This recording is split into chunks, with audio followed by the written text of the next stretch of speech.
Essa exposição que a gente está apresentando aqui na Escola da Cidade, ela tenta retratar um pouco uma especificidade do nosso escritório, que somos 5 arquitetos, e todos, ao mesmo tempo, têm uma prática profissional e acadêmica. E a gente achou muito importante também apresentar os desenhos originais, que são os desenhos de execução. Porque, estando numa escola de arquitetura, que é a Escola da Cidade, a gente achou que, associado às fotos, fazem uma espécie de síntese que permite uma leitura global da obra. Completa o conjunto uma sequência de vídeos que mostra um pouco a experiência de cada uma principalmente das obras do Inhotim. A Galeria Cláudia Andujar tinha por princípio a integração entre os domínios da natureza e da arquitetura, criando diversas gradações entre essas duas instâncias. O edifício foi pensado para abrigar a obra da Cláudia Andujar, que viveu durante muito tempo da sua vida com os índios Yanomami. Então, essa experiência modulada de uma arquitetura feita para abrigar isso no meio natural, porque o edifício é circundado por uma mata, foi algo que informou muito o desenho do edifício. Sempre se pensa na natureza como verde, né? Mas eu acho que é mais interessante pensar na natureza como uma relação que é mais ampla, né? Que tem a ver com a gravidade, tem a ver com a chuva, tem a ver com como o edifício interage e envelhece as obras que estão ali. De certa maneira, também estão lidando com isso. A relação dos índios e a vida deles em diversos momentos, em relação à floresta, aos seus hábitos, à terra e à água. Então, talvez seja um dos edifícios em que a gente teve uma experiência mais completa na relação entre o conteúdo, o lugar e a proposta da arquitetura. Então, a sua experiência vai acontecendo entre espaço expositivo, espaço de transição, espaço de jardim, espaço de terraço, nova exposição. Espaços híbridos que criam uma espécie de invasão do espaço coletivo dentro do espaço fechado e mais controlado do ponto de vista de clima e temperatura e iluminação.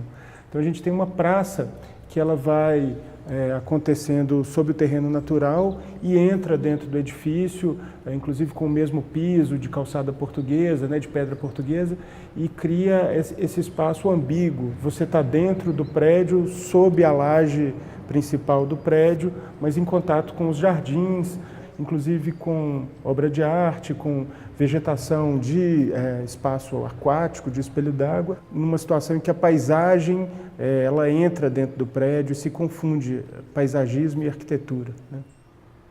Esse trabalho desse edifício, que são os Estúdios Capelinha, ele tem uma especificidade porque não foi apenas um projeto, era uma situação em que a gente se organizou para encontrar o terreno, formar um grupo de proprietários, elaborar o projeto, supervisionar a construção e depois promover a venda e a comercialização. Então, de certo modo, é uma inserção não convencional no campo da produção imobiliária, né, que é uma coisa que a gente percebe que os arquitetos costumam negligenciar e, no entanto, se cada arquiteto se dedicasse a produzir um pouquinho dessa produção, né, a gente teria cidades talvez melhores. Uma intervenção que a gente fez na Praça da Liberdade, em Belo Horizonte, recupera alguns pequenos vazios no entorno da praça e converte eles em pequenos espaços públicos de qualidade bastante singela, mas de alguma forma acrescenta alguma coisa para a cidade. Agir para que a gente possa amplificar a oferta e a qualidade desses vazios, esperar menos do desenho do planejamento urbano, tentar oferecer a cada gesto arquitetônico, a cada projeto, uma amplificação desses vazios. Talvez a intervenção mais emblemática seja uma pequena pracinha que a gente fez onde existiu um estacionamento de veículos, em que a gente tenta conformar essa praça só a partir do desenho do piso. Espaço para as pessoas sentarem, andar de bicicleta ou de skate. Então a ideia é de criar o mínimo de obstáculos físicos, mas o máximo de possibilidade para o espaço. Eu acho uma coisa que tem pautado o nosso trabalho. São experiências muito distintas, assim, o trabalho na cidade, em oposição à produção de um edifício de habitação, que em tese é um edifício ordinário que constrói a cidade, e as obras mais atípicas de exceção, que são as galerias.